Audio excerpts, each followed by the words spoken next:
আমি আমার প্রথম ভোটটা জাতীয় নির্বাচনের প্রথম ভোটটা আমি আমার নিজের মার্কায় দিব। যেহেতু পছন্দের মানুষকেই করতে চাই, কিন্তু পছন্দের মানুষকে পাওয়ার জন্য অনেক লড়াই সংগ্রাম জারি আছে। তাদের দশজনের হলো জেলখানা বা মাইর দেওয়া পর্যন্ত।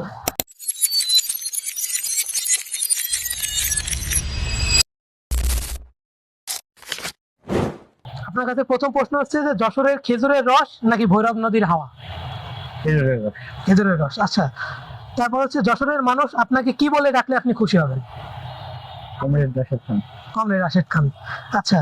তারপরে আমরা জানি যে যশোর এমন একটা জায়গা বা এমন একটা জেলা যেখানে সড়ক পথ, নদী পথ এবং আকাশ পথ দুইটা পথই আছে, কিন্তু আসলে সড়ক পথের অবস্থা খুবই বেহাল। দুর্বিষহ এবং বেহাল। তো আসলে এই জায়গাটা নিয়ে আসলে আপনার যদি খুব শর্টে একটা আসলে সড়কের দীর্ঘদিন থেকে এই ভোগান্তিটা আমরা পাচ্ছি। এটার বড় কারণ হচ্ছে ঠিকাদারদের সাথে রাজনীতিবিদদের একটা সম্পর্ক, নিবিড় সম্পর্ক।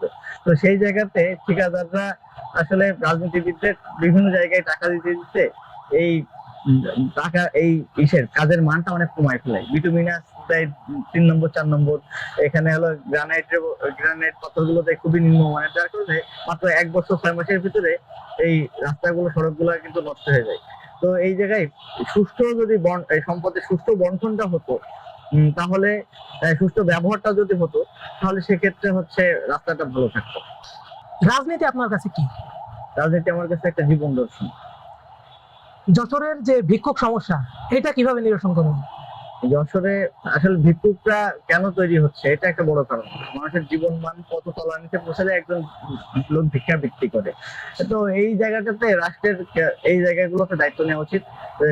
যারা একদম প্রান্তিক শ্রেণীর মানুষ, যারা কর্মক্ষম না, তাদেরকে মাসিক ভাতা দেওয়া, আর যারা কর্মক্ষম তাদেরকে বিভিন্ন ট্রেনিং এর মাধ্যমে কর্ম উপযোগী করে তোলা, তাহলে তো ভিক্ষুক নিরসন হবে। আর যারা ইচ্ছাকৃত ভাবে ভিক্ষুক সাজে, তাদের দশজনের হলো জেলখানা বা মাইর দেওয়া পর্যন্ত। আপনার জীবন এবং আপনার রাজনৈতিক আদর্শ কি?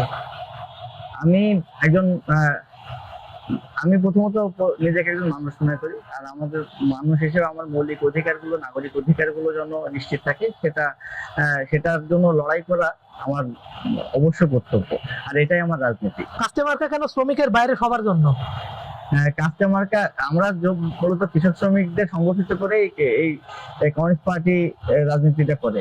আর আমাদের দেশের আসলে বুর্জোয়া রাজনৈতিক ব্যবস্থায় পুঁজিপতিদের কাছে আমাদের টোটাল সম্পদের অধিকাংশ থাকে, আর বাকি অল্প কিছু সংখ্যক সম্পত্তি থাকে টোটাল জনগোষ্ঠীর কাছে। তো এই যে একটা অর্থনৈতিক বৈষম্য, সেই বৈষম্য জায়গা থেকে নিরসন করার জন্য কমিউনিস্ট পার্টি সারা জীবন প্রত্যেকটা বাংলাদেশ না শুধু সারা পৃথিবীতে এই লড়াইটা চালিয়ে আসছে। তো আমরা এই লড়াইয়েরই একটা অংশ। আর হচ্ছে কমিউনিস্ট পার্টি সমতার কথা বলে। কমিউনিস্ট পার্টি ধর্ম বর্ণ নির্বিশেষে সকলের সমতা চাই, শোষিত মানুষের বিরুদ্ধে দাঁড়ায়, পুঁজিপতি শ্রেণীর বিরুদ্ধে আঙুল তোলে। তাই কমিউনিস্ট পার্টি সবার জন্য প্রযোজ্য। ক্ষমতায় গেলে আপনি প্রথম কোন ফাইলটি সই করবেন? যেটা জরুরি ভিত্তিতে আসবে সেটাই। আর তবে মানুষের মানবিক জায়গাগুলোকে সবার আগে আমি নজর দেবো। তরুণদের কমরেড রাশেদ ভাই বিয়ে করবে কবে? যেহেতু পছন্দের মানুষকেই করতে চাই, কিন্তু পছন্দের মানুষকে পাওয়ার জন্য অনেক লড়াই সংগ্রাম জারি আছে এই ব্যক্তিগত জীবনে। দেখা যাক। তরুণরা আপনাকে কেন ভোট দিবে? তরুণরা আসলে আমাদের যশোর সদরে 2,32,000 তরুণ ভোটার, এবং তরুণদের ভাইবটা আমার চেয়ে ভালো কেউ বুঝবে না, কারণ আমি নিজেও যেহেতু একজন তরুণ প্রার্থী। আর মোস্ট ইন্টারেস্টিংলি, আমি আমার প্রথম ভোটটা জাতীয় নির্বাচনের প্রথম ভোটটা আমি আমার নিজের মার্কায় দিব। জনাব রাশেদ খানের প্রিয় স্লোগান কি? দুনিয়ার মজদুর এক হও।